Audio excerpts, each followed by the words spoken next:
One winter night, while sitting behind my computer, I realized that it's been a while since I uploaded my last video. Actually, it took me a couple of months to sit down again and go through the endless footage on my hard drives. I tried to come up with some story, but how and where to start? You know what, let's begin with some coffee and then I'll try to tell you a story. Coffee. I really like there's such a nice place, and having coffee here is like the best thing in the morning. Let's go.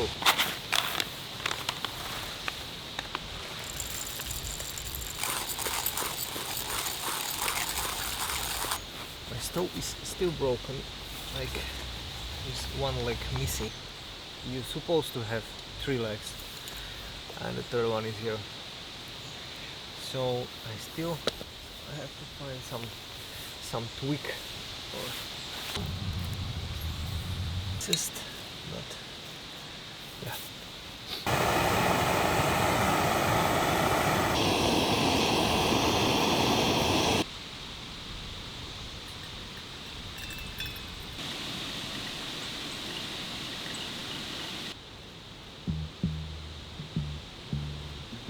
Chub on a dry fly and insuppressible hunter genes. To make this film a little bit educational, first we should talk about what is actually a chub and what does it mean to catch them on a dry fly. Chub, slender omnivorous fish, member of carp family and widespread around Europe. Preferring lowlands and rivers, but ponds and lakes are an exception for their habitat. Thanks to their spread, it's very popular amongst the anglers.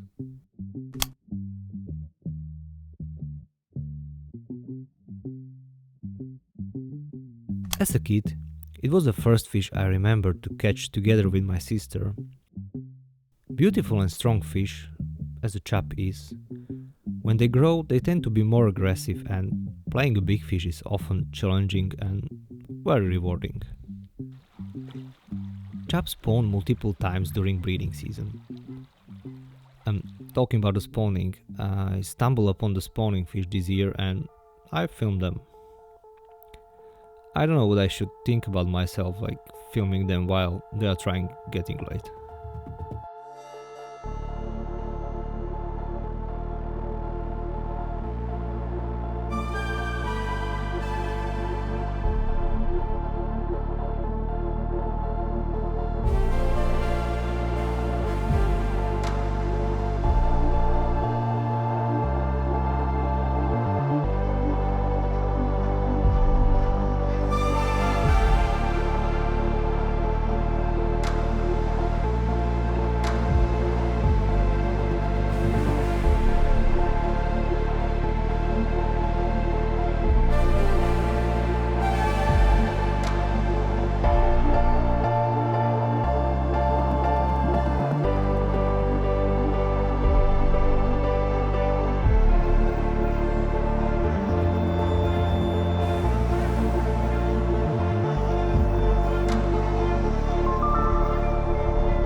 Dry fly fishing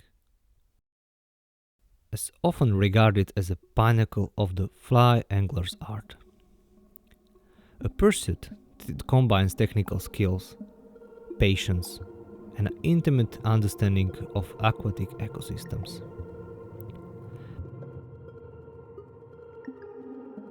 The practice of casting a fly that mimics a floating insect to tempt the trout or grayling from the surface is not just a technique but a tradition that has evolved over centuries.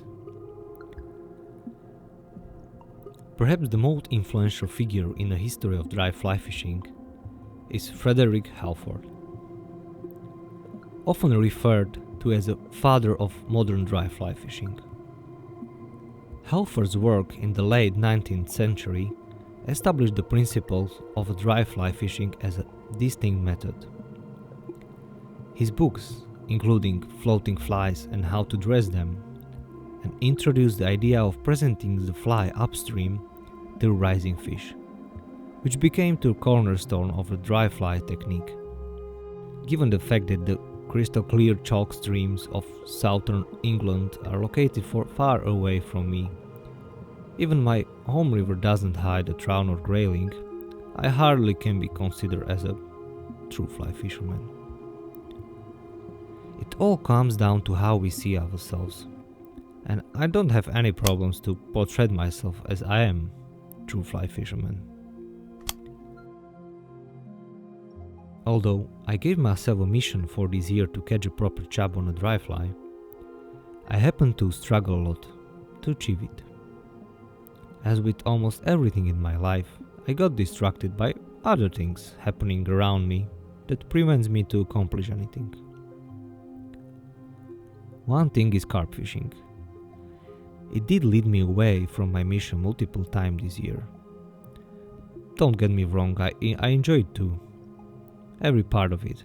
Spending time surrounded by nature, nights of waiting and thinking, sleeping under the stars, or breathtaking sunrises with a freshly brewed coffee, and occasionally carp.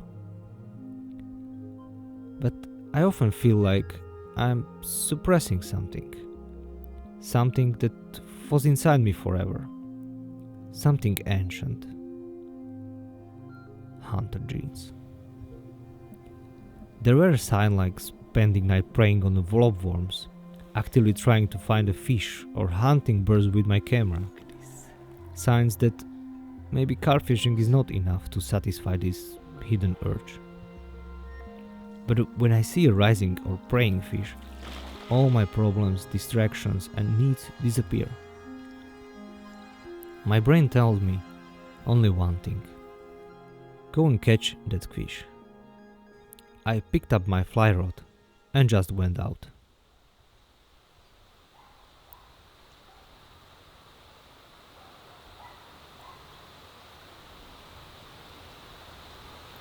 So yeah, I went for the first time.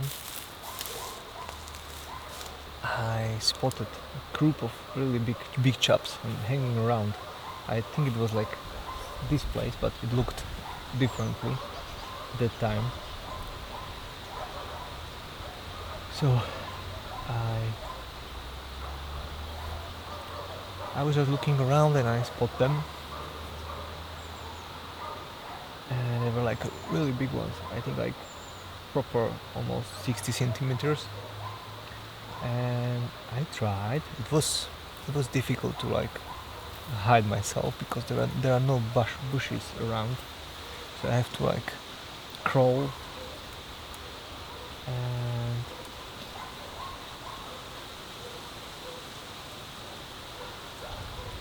yeah, and then I present the fly in the best way possible. Like I don't know which attempt it was, but yeah, I presented the fly. One of the big chubs, like not the biggest one, took the fly, and I was too quick. I would say I was too quick. So I supposed to wait like 2 seconds or something. I don't know. And then the same scenario next day the same scenario, like saw them, wait for them. They were like hanging around and making these circles, and I waited for one to come closer, and then I cast, and again I lost. And yeah, and my third attempt was successful, or almost failed, but was successful. But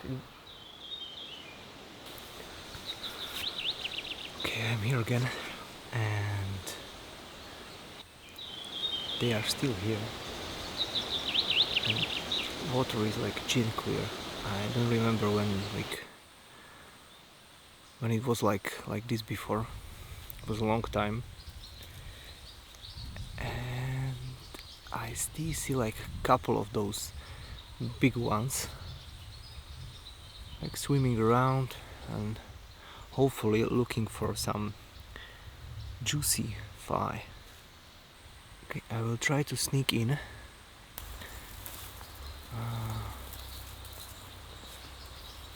Without getting noticed. So yeah. This time I feel I can get it.